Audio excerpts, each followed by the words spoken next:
सभी दोस्तों पर रब की सलामती हो। मैं हूँ वाहिद नसीम, आपके साथ एक बार फिर से हाजिर हूँ फोर्थ व्यू लेकर। एक तवील मुद्दत के बाद हमारी मुलाकात हो रही है ऑन स्क्रीन।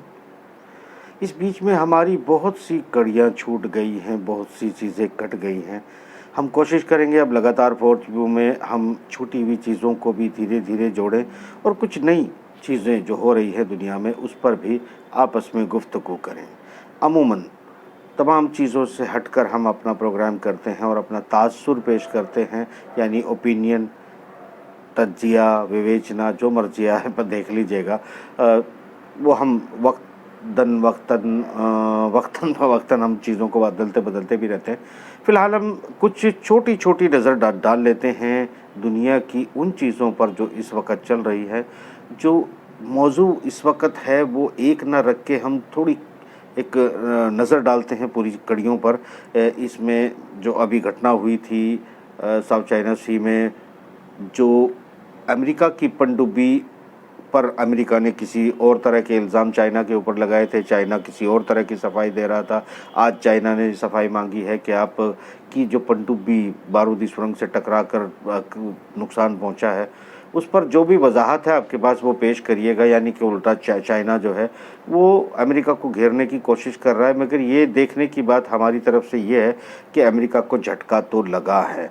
यहाँ एक और मतलब ये छोटी छोटी घटनाएं भी हम जोड़ते हैं, फिर इस पर तफसील से बात कर लेते हैं। एक काला सागर में आज की तारीख में भी और कल भी कुछ जो नाटो की मूवमेंट है, कुछ जहाज़, टोही विमान और बम वर्षक, उनके परमाणु ले जाने वाली क्षमता वाले विमान भी किसी तरह की एक्टिविटी कर रहे हैं।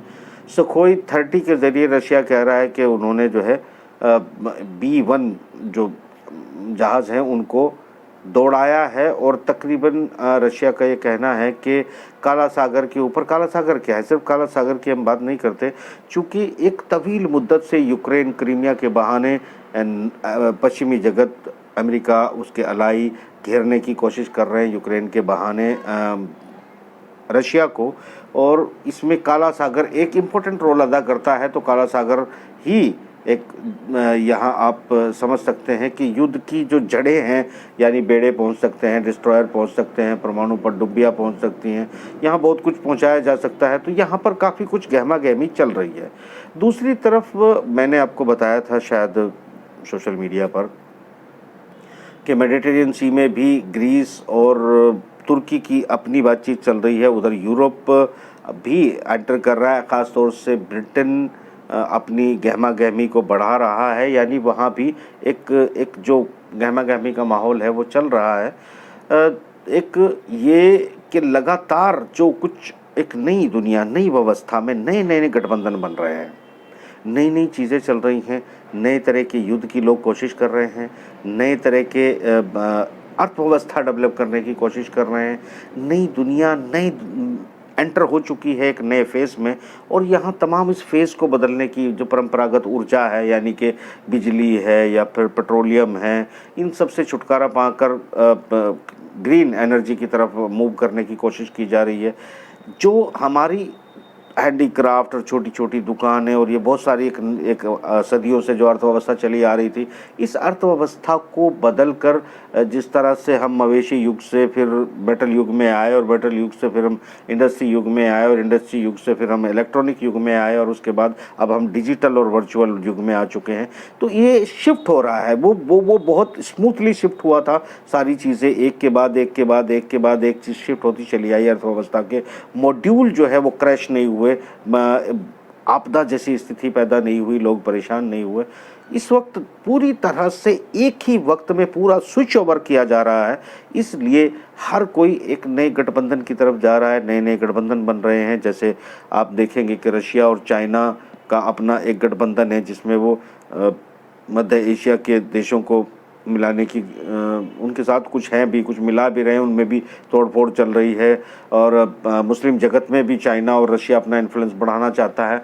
और ये जो मुस्लिम जगत है ये आज बड़ा कन्फ्यूज़न में आपको नज़र आएगा, इस पर भी बात करते हैं। तो वो अपनी चीज़ों को बड़ी तेज़ी से बढ़ाने की कोशिश कर रहे हैं। उधर एक बार फिर बुझता दिया भभकने की या फिर आखिरी अपनी भारी भरकम एक तरफा अटैक करने की जो प्लान है अमेरिकी नीतियों का, वो चाइना को घेरने की और रशिया को। एक बात मत भूलिएगा, आज भी चाइना अमेरिका का या ब्रिटेन का पहला टारगेट नहीं है।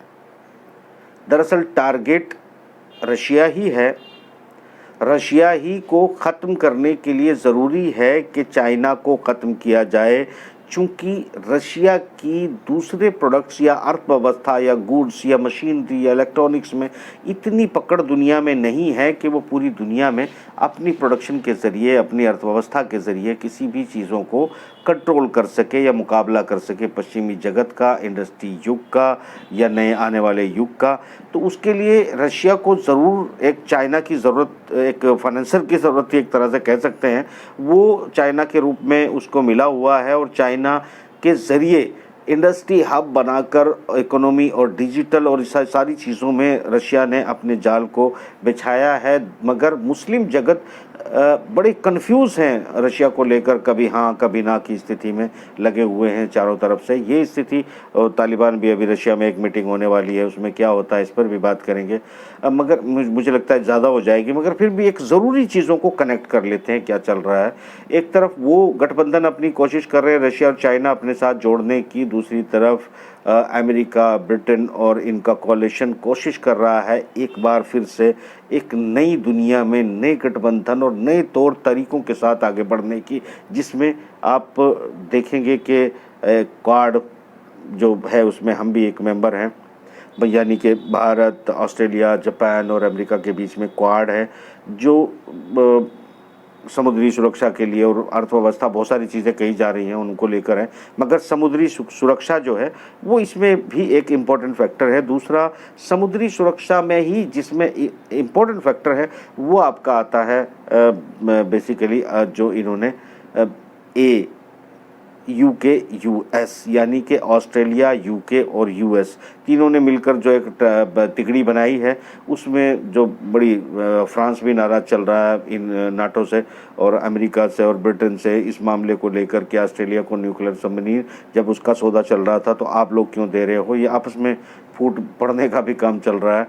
यहाँ ये एक संगठन हो गया। एक और नया संगठन जो है इससे पहले बनाया था, इसके बीच में एक और संगठन बना था, संगठन में को नाम दिया गया था, बेसिकली उसको अकॉर्ड कहा गया था, अकॉर्ड, इब्राहिमी अकॉर्ड, आपको याद होगा, जिसमें डील ऑफ सेंचुरी यानी पूरी सेंचुरी की सबसे बड़ी डील जिसको माना जा रहा था या कहा जा रहा है या अभी भी माना जा रहा है, वो डील ऑफ सेंचुरी में ये था कि डील ऑफ सेंचुरी में इजराइल के साथ, अमेरिका के साथ मुस्लिम जगत जो है, वो मुस्लिम जगत कहें या अरब जगत कहें वो अलग बात है, पता नहीं आप, मतलब अरब जगत कहना शायद ज़्यादा ठीक रहेगा।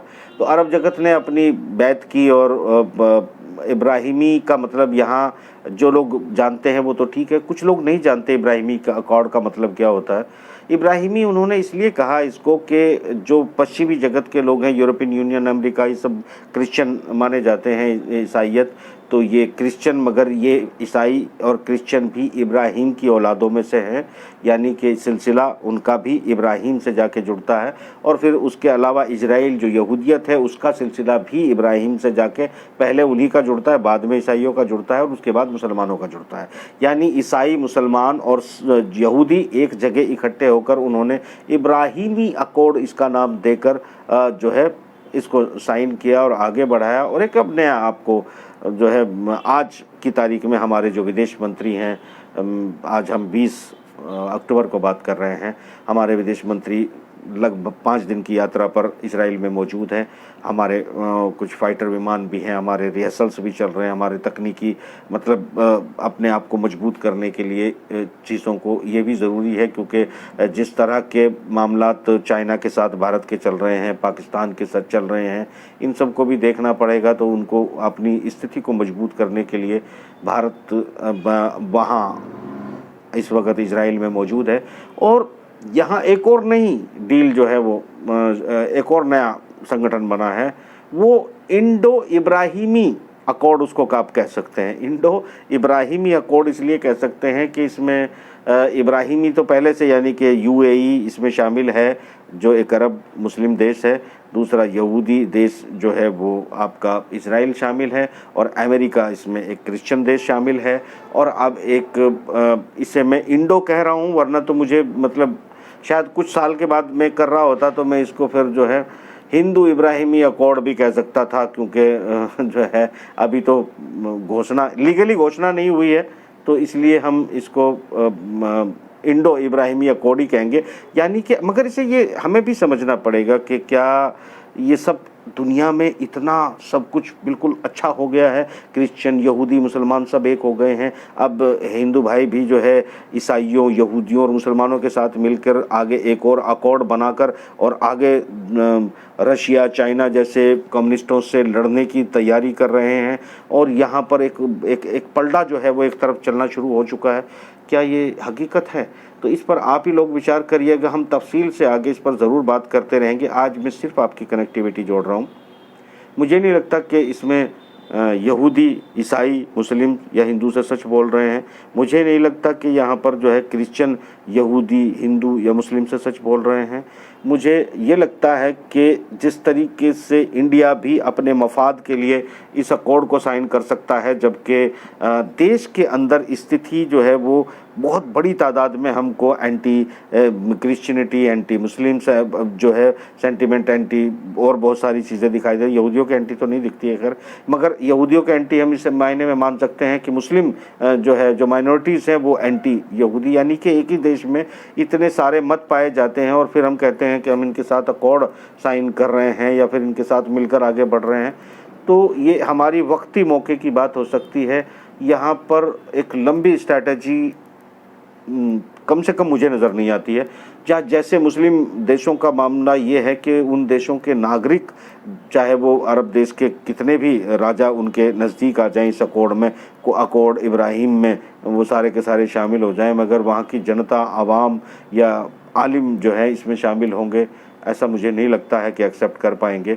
तो वो भी अपनी ज़रूरतों, अपनी अर्थव्यवस्था, अपनी इकोनॉमी, अपनी युद्ध रणनीति को दिमाग में रखते हुए एक गठजोड़ किया जा रहा है। आपको याद होगा दोस्तों, जब मैं पिछली बार जब आपके साथ से दूर गया था, काफ़ी मुद्दत हो गई है अलग आपसे हुए, कम से कम 4th व्यू को लेकर, मैं तब आपसे बातें करता था कि आने वाले वो दिन होंगे जहाँ पर मुस्लिम लोग, जो कम्युनिटी है वो बज़ाहिर आपको एक होने की नौटंकी करती दिखाई देगी, मगर 4 अलग अलग खेमों में बट जाएगी, जो कि आज आप उसके फुटप्रिंट देख सकते हैं कि तुर्की बिल्कुल एक अलग दिशा में जा रहा है। तुर्की ना रशिया के साथ पूरी तरह मिल पा रहा है, ना अमेरिका को छोड़ पा रहा है, ना यूरोप के साथ आ पा रहा है, और ना ही मुस्लिम जगत तुर्की को डाइजेस्ट कर पा रहा है, चूँकि वो फिर से ऑटोमन एम्पायर को जो है रिकॉल करने की कोशिश करेंगे, जिसमें बहुत सारी राजशाही गद्दियाँ चली जाएंगी। बहुत सारे राजनेता जो आज की तारीख में हैं उनको अपनी गद्दियाँ बदलते हुए नज़र आएंगी, जो आसानी से इसको एक्सेप्ट करने वाले नहीं हैं। तो ये एक कड़वी सच्चाई और हकीकत का आईना आप देख सकते हैं। यहाँ एक तरफ जैसे आप देख रहे हैं कि ओआईसी ने किसी तरह के, भारत को लेकर भी किसी तरह के ऐलान किए गए, ओआईसी में निंदा भी, प्रस्ताव भी पास किए गए, और ओआईसी को भारत ने भी धमकी दी है। ओआईसी का ही एक मेंबर जो है इस वक्त कश्मीर में हमारे साथ उन्होंने टाई अप किया है इस वक्त कि वो भारी इन्वेस्टमेंट करेंगे और यहाँ डेवलपमेंट करेंगे और इसको बहुत अच्छी स्थिति में लेके जाएंगे। तो ये बेसिकली ये सारी रणनीतियाँ, मगर एक बात मैं बहुत वाज़ेह तौर पर कर दूं कि कश्मीर में यूएई अब इन्वेस्टर बन के आ रहा है। उद्योग लगने की बहुत ज़्यादा गुंजाइश आप ना माने कि हो सकती है, क्योंकि एनवायरनमेंट और कार्बन और ये सब कुछ आड़े आ जाएगा।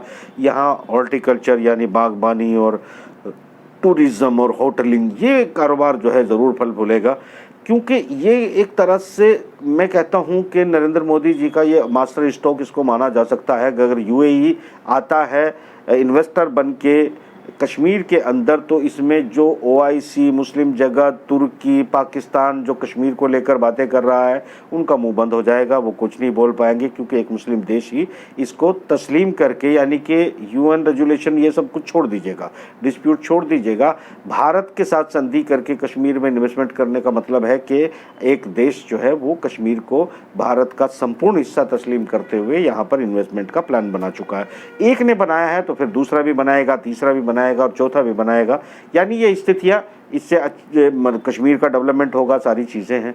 इसको एक रणनीति मास्टर स्ट्रोक में इस सेंस में कह रहा हूँ कि देखिए, अमेरिका की पूरी नज़र है, जो कश्मीर पाकिस्तान के पास है उस इलाके से गुजरता है, ग्वादर वाला इनका जो कॉरिडोर है जिसको ये बेल्ट एंड रोड कहते हैं, और ग्वादर को पाकिस्तान, चाइना बार बार इस बात का अनाउंसमेंट कर रहा है कि हम इतना इन्वेस्टमेंट करेंगे। हालांकि उसी रास्ते पर रशिया ने भी अपना रशियन इकोनॉमी जोन बनाया है जिसमें वो इन्वेस्टमेंट कर रहा है और डेवलपमेंट कर रहा है, इंडस्ट्री लगा रहा है।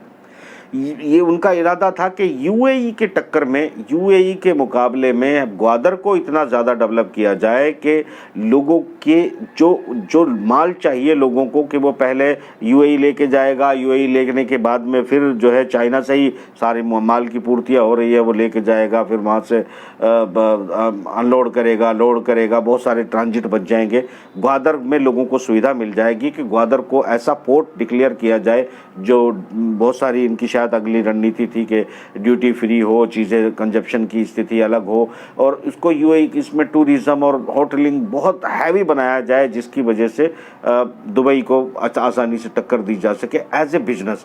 दुबई सिर्फ टूरिज्म यहाँ पर रह जाए, मगर यूएई ने बड़ी चालाकी से इजराइल के साथ अपने संबंधों को बढ़ाया। अंडरग्राउंड फोर्सेस जो बनाई गई हैं, बेसिस जो बनाए जा रहे हैं, उन टोटल इजराइल बना रहा है। इजराइल और यूएई का एक हो जाना और यूएई और भारत के साथ मिलकर इन्वेस्टमेंट का प्लान बनाना, तो ये जो बेवजह की जो मुस्लिम ओआईसी फलाना चिल्लाते हुए, देखिए जो हकीकत है, जो ज़मीनी हकीकत है, कोई भी बादशाह हो, कोई भी राजा हो दुनिया में, वो सिर्फ और सिर्फ अपनी गद्दी अपने भले के लिए इस्तेमाल करता है। धर्म को टूल की तरह धर्मों का इस्तेमाल किया जाता रहा है, किया जाता रहेगा, इससे इनकार नहीं कर सकते। माफ़ करना, बुरा लग सकता है, पर सच्चाई ये है कि इंसान हमेशा धर्म के नाम पर ठगा जाता रहा है, ठगा जाता रहेगा, इसे कोई रोक नहीं सकता। अलबत्ता कौन सही कौन गलत है, मैं इस पर बिल्कुल बात नहीं कर रहा हूँ। तुम गलत हो, सही हो, जो हो रहो, मुझे कोई मतलब नहीं है। मेरा मतलब सिचुएशन बताना, आईना दिखाना मेरा काम है, मैं वही कर रहा हूँ, इससे ज़्यादा कुछ भी नहीं कर रहा हूँ। यहाँ यानी कि ग्वादर को हम काउंटर कर रहे हैं। अगर यहाँ पर इजराइल भी अमेरिका कश्मीर में इन्वेस्टमेंट करता है, यूएई इन्वेस्टमेंट कर, इस वक्त इजराइल यूएई का बहुत बड़ा पार्टनर है, इससे आप इनकार नहीं कर सकते। भारत का बहुत पहले से बहुत बड़ा दोस्त है, इससे इनकार नहीं कर सकते। और अगर इन्वेस्टमेंट के रास्ते, कश्मीर के डेवलपमेंट के रास्ते खुलते हैं, तो फिर यहाँ पर अमेरिका, इजराइल, यूएई सब लोग अगर अपने पार्क बनाएंगे, इन्वेस्टमेंट करेंगे, तो कश्मीरी लोगों को रोज़गार मिलेगा, यहाँ एक इसमें टूरिज़्म बढ़ेगा, बहुत सारी गुंजाइश है। पहले से जन्नत है और जन्नत में तब्दील हो जाएगी। यहाँ एक चीज़ होगी कि इस चाइना के कॉरिडोर के आसपास अमेरिका भी मौजूद होगा, ब्रिटेन भी होगा, यूएई भी होगा, भारत पहले से मौजूद है। और यहाँ अगर इतने देशों का इन्वॉल्वमेंट होगा, इन्वेस्टमेंट होगा, तो फिर जो आतंकवाद की गतिविधियाँ हैं ये ख़त्म हो जाएंगी। पाकिस्तान भी शायद इस तरह की अटैक नहीं कर पाएगा, क्योंकि इस वक्त अगर मुस्लिम के नाम पर कोई बात करते हैं पाकिस्तान, तो ये कार्ड अब चलने वाला नहीं है। क्योंकि मेरा अपना आकलन कहता है कि सऊदी अरब से लेके तमाम मुस्लिम देश जो है ऐसी अपॉर्चुनिटी गंवाना नहीं चाहेंगे कि अपने इन्वेस्टमेंट को भारत में लगाएं और पैसा कमाएं, और ये उन्हें करना भी चाहिए, वो कर भी रहे हैं और आगे भी करेंगे। पाकिस्तान के साथ ईरान के बहुत अच्छे संबंध हों, मैं ये नहीं मानता हूं, चूँकि ईरान को भी अपनी अर्थव्यवस्था देखनी है, अपनी इकोनॉमी देखनी है, वो भी अपने तरीके से जहां उसे अच्छा लगेगा जाएगा। भारत को भी, जो मैंने इंडो इब्राहिमी अकॉर्ड की बात की है, तो ये एक नया अकॉर्ड जो है वो बन के उभरा है सामने। ये सारे अकॉर्ड को अब एक जगह आप इकट्ठा कर लो, तो ये सारा का सारा एंटी रशिया, एंटी चाइना बन के उभरता है।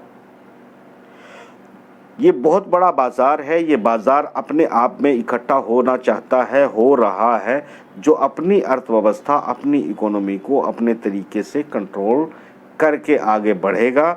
इससे यूरोप, अमेरिका के बाज़ार भी बचेंगे। यहाँ पर तेल से बदलने के बाद, चूंकि ये तय है कि यूके ने आज भी ऐलान किया है, अपने इन्वेस्टर्स को इनवाइट किया है अपने यहाँ पे कि किसी तरीके से आइए और ग्रीन एनर्जी में इन्वेस्टमेंट करिए और आगे इसमें लोगों को रोज़गार दीजिए। यानी ये तय है, जो स्टॉक चल रहा है, चीज़ें चल रही हैं। मगर एक मुझे लगता है कि एक झड़प, एक युद्ध जो है कहीं ना कहीं करके एक आखिरी क्लोज मार्क इसमें देने की कोशिश की जा रही है, जिससे पूरी दुनिया के इन खेमों में आपसी लकीर खींच दी जाए, आपसी बंटवारा कर दिया जाए और अपने ग्रुप बंदी करके दुश्मनी और दोस्ती और इस ग्लोबल वर्ल्ड को थोड़ा सा ब्रेक किया जाए। चूंकि अमेरिका और ब्रिटेन, पश्चिमी जगत जानता है कि अमेरिका चाइना को ख़त्म किए बगैर वो बाज़ार के किंग नहीं बन सकते हैं पूरी दुनिया पे। अब जितना हिस्सा मिलता है उसको बांट लिया जाए। ये तनातनी चाइना के साथ हमारी चल रही है, पूरे तनाव पर हैं। बहुत बड़ी तादाद में अभी मिसाइल जो है भारतीय सीमा पर तैनात किए हैं चाइना ने। उसके बावजूद 2021 में हमारा कारोबार 100 करोड़ तक पहुंचने की संभावना है चाइना के साथ। इस वक्त जहां हम खड़े हैं, लगभग 90 अरब डॉलर से ऊपर, 90.37 अरब डॉलर इस वक्त हो चुका है और ये 2021 ख़त्म होते होते 100 अरब डॉलर का व्यापार हम चाइना के साथ कर रहे हैं। चाइना दुनिया की प्रोडक्ट में बहुत बड़ी मजबूरी है और अभी उन्होंने ऐलान किया है कि वो डिजिटल अर्थव्यवस्था, इस पर अगला प्रोग्राम करूंगा, डिजिटल अर्थव्यवस्था कैसे बनने जा रही है, डिजिटल आगे क्या होगा। ये जो शिफ्ट हुई है, हम मवेशी युग से फिर मेटल में आए, मेटल से फिर कागज़ में आए, कागज़ से हम मतलब गोल्ड में आए, बहुत सारी चीज़ें, इसको तफसील से बात करेंगे। और अब नई अर्थव्यवस्था शुरू होने वाली है, नई तरीके की कारोबार यानी कृषि और ये सब कुछ बिल्कुल नए पैटर्न पे बदलने वाले हैं। दुनिया नई तरह शिफ्ट होना चाहती है, होगी, क्योंकि इसको ना रशिया रोकेगा ना चाइना रोकेगा, इस पर सब एक मत है। अब बाजार पे किसका कितना कब्जा होगा, लड़ाई इस बात की है। एक ज़रूर जो है, बार बार आप न्यूज़ में पढ़ रहे होंगे कि भारत को अमेरिका क्यों एक बड़ी जिम्मेदारी सौंपना चाहता है, क्यों लीडिंग रोल सौंपना चाहता है। या ये तो मैं पिछले आपको 10 साल से बता रहा हूँ, आज से नहीं बता रहा हूँ, 12 साल से बता रहा हूँ आपको कि अमेरिका लीडिंग रोल सौंपना चाहता है, वो भी चाइना के खिलाफ सौंपना चाहता है। ये कोई नई बात नहीं है। अगर आज कह रहा होता तो अलग बात थी। मेरे तमाम लेख पढ़िएगा जाके, आपको 7-8 सालों में तो आपको पूरी तरह हर दूसरे तीसरे महीने इस पर मेरी चर्चा, मेरे लेख आपको मिल जाएंगे। आज फिर लगातार ये बात कही जा रही है कि इसमें कोई, देखिए मैं ये आपको बता दूं कि ताइवान के बहाने अमेरिका डायरेक्टली हमला करने की औकात नहीं रखता है चाइना पे। उसके परमाणु पनडुब्बी का जो हश्र हुआ है सबको पता है। जब ये रिहर्सल जापान के साथ अमेरिका और ब्रिटेन कर रहा था, उसी वक्त रशिया ने, चाइना ने अपने रिहर्सल शुरू कर दिए, अपने मिसाइल का टेस्ट करके लोगों को हैरत में डाला है। इससे आप इनकार नहीं कर सकते हैं। ये अलग बात है कि चाइना जैसी ताकत को हराने के लिए मुस्लिम जगत, भारत और इजराइल और अमेरिका और ब्रिटेन सबको इकट्ठा होना पड़ रहा है। उसके बाद क्या होगा, मेरे ख्याल से ये नैतिकता नहीं होगी मेरी कि मैं खुल के इस पर बात करूं या बताऊं, वो मुझे भी अच्छा नहीं लगेगा। मगर एक चीज़ ज़रूर है कि नई तरह के वेपन, खाने पीने और रोज़गार, इन सब की संभावनाएं जो है वो पूरी तरह से बड़ी तेज़ी में एक साल के अंदर 2022 के से 23 तक बदलेंगी। ये 21 से 23 के बीच में बड़ी तेज़ी से बदल जाएंगी। मगर इस सब चीज़ों में एक चीज़ आपको जो अलग मिलेगी वो क्या होगी, मैं अगले प्रोग्राम में हम ज़रूर बात करेंगे किसी बुद्धिजीवी के साथ में कि जब ये अर्थव्यवस्थाएं बदल रही होंगी, जिसके फुटप्रिंट सबके सामने 5G के तौर पर मौजूद है और सब चीज़ें वर्चुअल और डिजिटल, और उसके अलावा ये सब इक्विपमेंट जो पहले मशीन युग था, मशीनों से हम सारे काम करते थे, आज की तारीख में वो सारे काम से तो 50 से 60% हम डिजिटल आ गए हैं, फ़ोन या लैपटॉप पर, या डिजिटलाइज हम उन सारी कामों को कर रहे हैं। इसका मतलब मशीनों का युग ख़त्म हो रहा है और ये धीरे धीरे 100% डिजिटल की तरफ जा रहा है। और डिजिटल ही ऑपरेट मशीनों को करेंगी, जहां लोगों के लिए रोजगार कम हो जाएंगे। यानी लोगों के लिए मौजूदा स्थिति के रोजगार खत्म होने जा रहे हैं, नए किस्म के रोजगार उभरने जा रहे हैं। मुझे चिंता इस भारत की है जहां पर इलिटरेसी में इतने लोग हैं जितने यूरोप की टोटल जनसंख्या। अगर आप पूरे यूरोप की जनसंख्या को जोड़ लें और हमारे आदिवासियों को, ग्रामीणों को, उनको जिनके पास एजुकेशन नहीं है, साक्षरता नहीं है, जो अभी मोबाइल तक चलाना नहीं जानते हैं, वो लोग इस अर्थव्यवस्था में कैसे सर्वाइव कर पाएंगे? क्या दुनिया इतनी बेरहम होने जा रही है कि गरीबों के, गांव के लोगों के, असक्षम लोगों के को बिल्कुल मरने के लिए छोड़ दिया जाएगा और चंद लोगों के लिए जो है, जो एलीट क्लास है, उनके लिए दुनिया रह जाएगी? अगर ऐसा होने जा रहा है तो मैं मजम्मत भी करूंगा, मुखालफत भी करूंगा, आगा भी करूंगा, आप लोगों को आवाज़ भी दूंगा। आप सुने न सुने ये आपका काम, लोग सुने न सुने ये उनका काम, मैं अपनी राय पेश करता रहूँगा। खैर, आज से दोबारा आपके साथ कनेक्ट हो रहा हूँ और इंशाल्लाह बहुत जल्दी, बल्कि हर रोज़ अब 4th व्यू में आपके साथ होऊंगा। फ़िलहाल इजाज़त दीजिए, खुदा हाफिज़।